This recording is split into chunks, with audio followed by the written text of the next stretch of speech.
The first discussion topic on today's Peace and Prosperity is the significance and outcome of the 9th summit meeting between the leaders of South Korea and the U.S.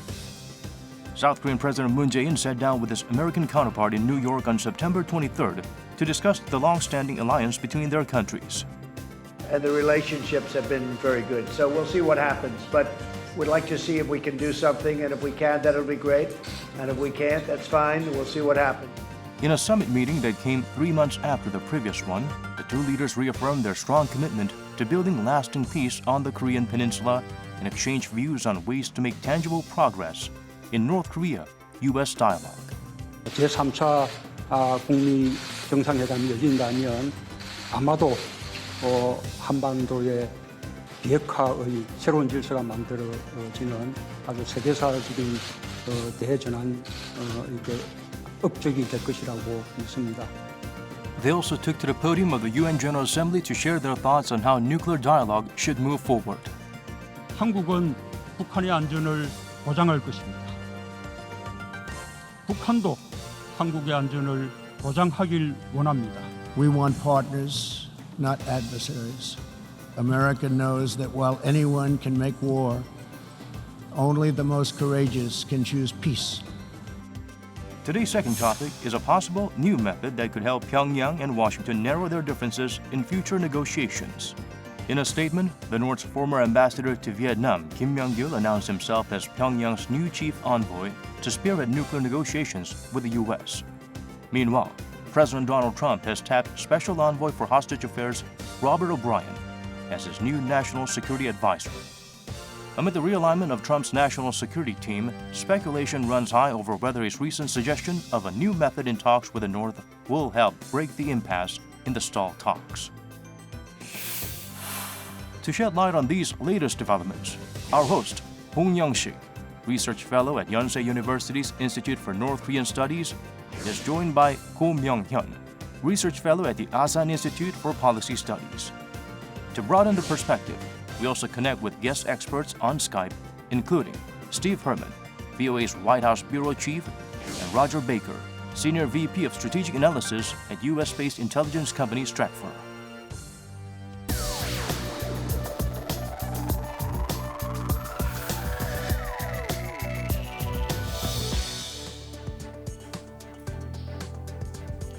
South Korean President Moon Jae-in sat down with U.S. President Donald Trump in New York for their 9th summit earlier this week.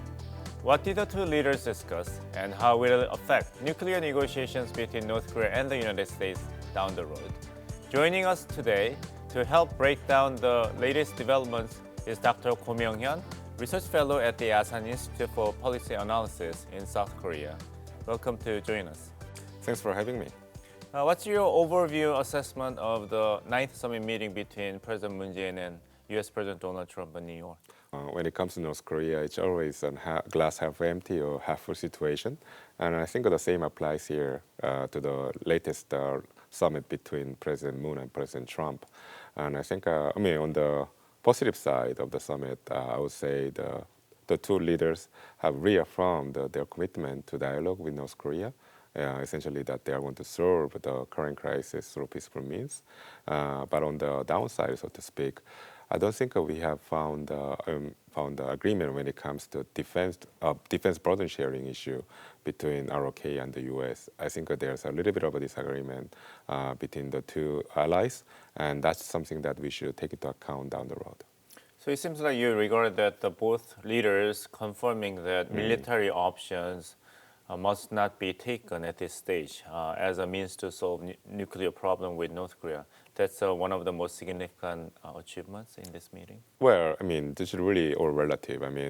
I think going into this summit, maybe President Moon had a higher expectation from this meeting. Maybe he expected President Trump to come up with a detailed roadmap to re-engage North Korea in negotiations.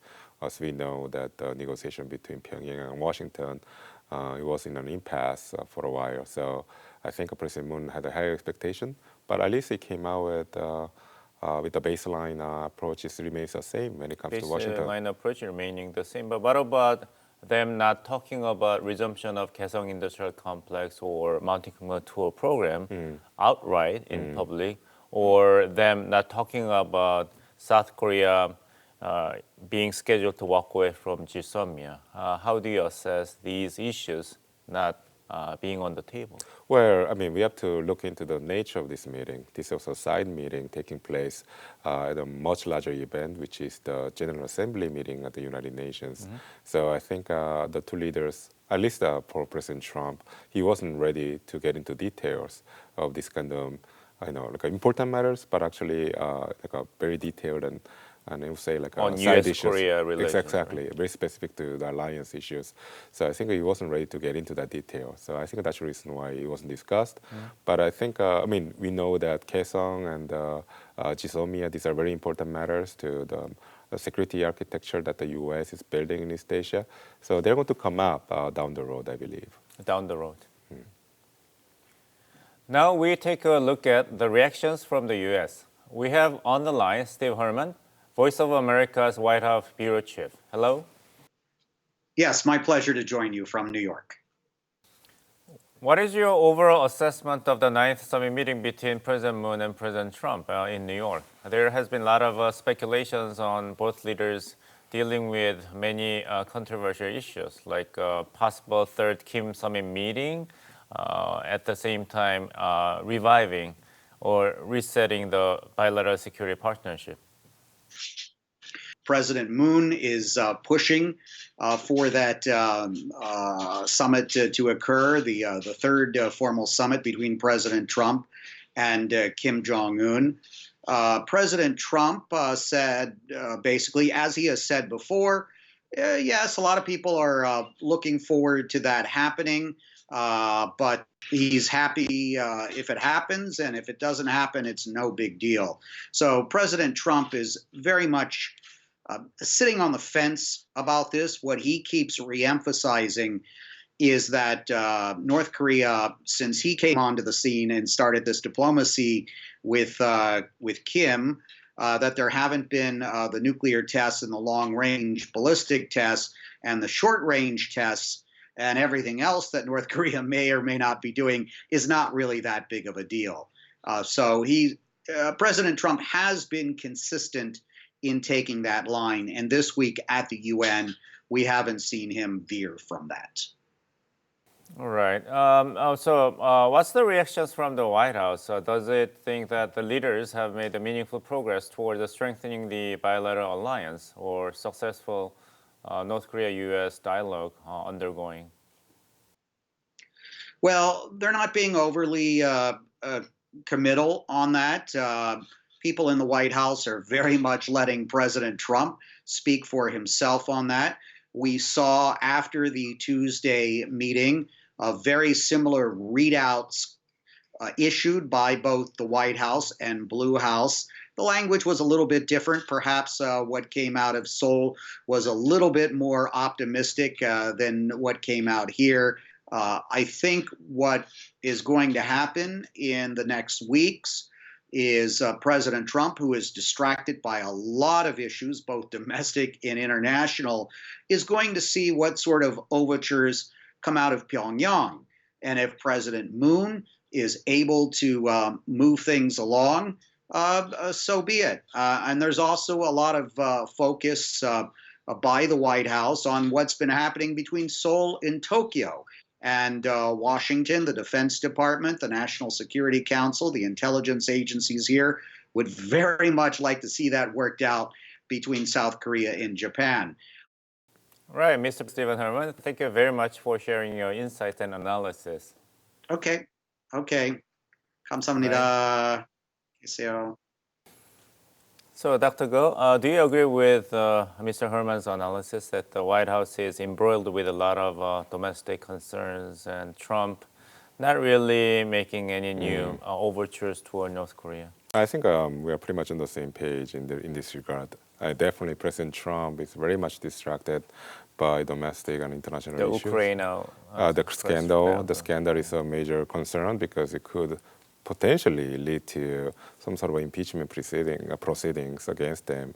But another one is that President Trump is very much focused, laser focused, I would say, on the prospect running for re-election next year, and I think that's driving much of his policy actions, including on North Korea. And I think President Trump is, I would say, really wants to, somehow claim credit for the current stability in the Korean Peninsula. Nobel Peace Prize, right? That's another one, right? exactly.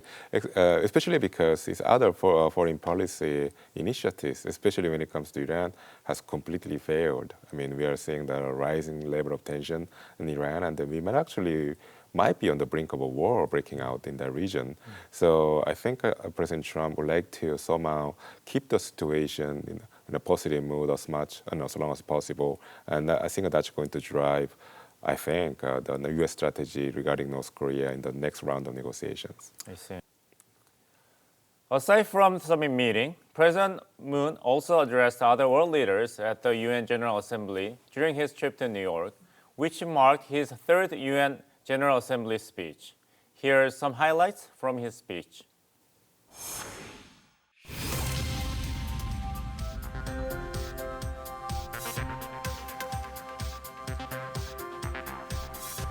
한국은 북한의 안전을 보장할 것입니다. 북한도 한국의 안전을 보장하길 원합니다. 서로의 안전이 보장될 때 한반도 비핵화와 평화 체제를 빠르게 구축할 수 있습니다. 적어도 대화를 진행하는 동안에는 모든 적대 행위를 중단해야 합니다. 국제사회도 한반도의 안보 우려를 해소하기 위해 함께 노력해 주길 희망합니다. 나는 오늘 유엔의 가치와 전적으로 부합하는 이 세 가지 원칙을 바탕으로 유엔과 모든 회원국들에게 한반도의 허리를 가로지르는 비무장지대를 국제 평화지대로 만들자는 제안을 하고자 합니다. Dr. Go, if you read President Moon's speech to the United Nations General Assembly, he highlights the South Korea's effort to build process, the Korean peace process, which calls for the support from the international community. So how do you assess his pitch on the South Korea's effort to build process on the Korean Peninsula? Well, I think he's really messaging about peace and stability in the Korean Peninsula was addressed not at the United Nations per se. I'm sure that was the main audience, but it was a messaging directed at Pyeongyang. I think President Moon wanted to use this opportunity to reaffirm his bona fide intentions, good intentions about, expecting successful outcome to the negotiations between Pyongyang and Washington, and South Korea would do its utmost to assist the two countries in that regard. And as in the process, I think President Moon wanted to reemphasize some of the issues that came up during the year-long inter-Korean talks. And that's the reason why I think President Moon reemphasized the three principles when it comes to building a process with North Korea. Mainly that the first, there will be no war in the Korean Peninsula. Then followed by the principle of a mutually assured peace, which contrasts with the mutually assured destruction, I'll say. Right. And thirdly, the idea of a co-prosperity, which refers to the idea of expanding inter-Korean economic exchange. U.S. President Donald Trump also spoke. And unlike very harsh, belligerent tone of speech toward North Korea that he made in 2017, this time he emphasized very good partnership between him and Chairman Kim Jong-un. And he basically gave him some credit about taking bold approach to North Korea. Yep. So what other messages do you think President Trump was trying to deliver to North Korea in his speech? Well, there's clearly some of his speech was directed at North Korea, but I think it was the function of this speech was really about his domestic political situation. We know that President Trump is right now in a critical moment. Domestically he's challenged by growing discontent about his actions and behavior, like intervening in, using foreign policy to somehow use that for domestic political purposes. And also, he's, outside externally, United States is in a crisis. I mean, especially the challenges coming from the Middle East and the tension between, not between U.S. and its traditional enemies, but also between U.S. and its traditional allies. So I think President Trump wanted to use this opportunity to claim credit for some of the successes, but he doesn't have that many successes. So that's the reason why he highlighted his, quote-unquote friendship with Chairman Kim, so that he can claim that as a credit, and then also use that as very expediently for his re-election prospects. I see. Now the attention is turning to whether negotiation between North Korea and the United States will be a success, just as President Trump and President Moon have hoped. For now, it seems that both sides have reshuffling their negotiating teams with the new faces. Here's more on the story. North Korea's new envoy to nuclear talks with the U.S. and a newly appointed U.S. National Security Advisor are drawing attention amid speculation that working-level talks between Pyongyang and Washington will take place soon. In a statement released on September 20th, North Korean diplomat Kim Myong-gil announced himself as Pyongyang's new chief negotiator for working-level talks with Washington. Earlier in February this year, Kim Myong-gil, then North Korea's ambassador to Vietnam, accompanied North Korean leader Kim Jong-un during his second summit with U.S. President Donald Trump in Hanoi. The seasoned diplomat, who has extensive experience on U.S. issues, worked on producing the Geneva Agreed Framework with the U.S. in the 1990s, as well as participating in North Korea-U.S. missile talks in 2000 as head of the North Korean delegation. Known as a well-spoken and smooth negotiator, Kim is expected to put North Korea's demands on the table, including sanctions relief and security assurances, during his working-level talks with his U.S. counterpart, Stephen Biegun. Meanwhile, U.S. President Donald Trump has named hostage envoy Robert O'Brien as his national security advisor. He's worked with me for quite a while now on hostages, and we've had a tremendous track record with respect to hostages. O'Brien is an attorney with expertise in international security who has served in several U.S. State Department positions and worked with the UN. He was a major in the U.S. Army Reserve. Unlike his hawkish predecessor, John Bolton, O'Brien has a reputation as a congenial negotiator. And continue to rebuild our military and really get us back to a peace through strength posture that'll keep the American people safe from the many challenges around the world today. He worked closely with U.S. Secretary of State Mike Pompeo when brokering the release of U.S. detainees around the world as special envoy for hostage affairs. O'Brien is likely to focus on helping President Trump win diplomatic achievements, unlike Bolton, who insisted on a hardline approach against North Korea. With working-level talks between North Korea and the U.S. on the horizon, it remains to be seen what the latest appointments from both sides will mean for future nuclear dialogue.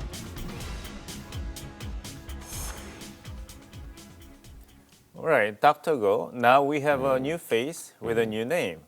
Ambassador Kim Myong-gil.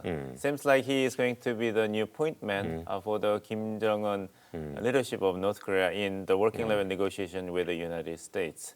What does it tell us about North Korea, getting into the working level negotiations with the United States this time?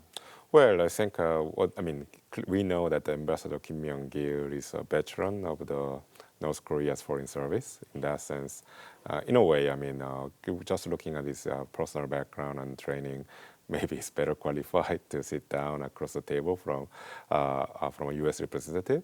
But on the other hand, I think North Korea has been very consistent, regardless who's in charge of negotiations, about what they want to get from the United States with the current round of talks about denuclearization. I think what North Korea expects to get this last time, and what it's going to get expects to get this time too, is to get some sort of a phased approach towards denuclearization. So can you say that Ambassador Kim Myong-gil is knowledgeable enough about nuclear and missile issues? I think yes. I think Ambassador Kim Myung-gil, as far as we know, he participated in some of the talks, bilateral and multilateral talks Like with the six-party United States, talks, such right? as the six-party talks in the denuclearization issue. So definitely he's qualified and he has the right background for that. But again, what really matters here is the overall framework of negotiations between Washington and Pyongyang, and that was the biggest gap and biggest actually challenge for a successful outcome. And I think that might be, I think there's a small hope, glimmer of hope, I would say, that this time around the U.S. and North Korea might come to some sort of agreement about this. Okay. We now turn to another expert in the United States, Mr. Rodger Baker, Senior Vice President of Strategic Analysis at U.S.-based intelligence company Stratfor. Welcome to the program. Well, thank you for having me on the show today. Our pleasure. How is the U.S. public reacting to President Trump's decision to replace the National Security Advisor with Robert O'Brien?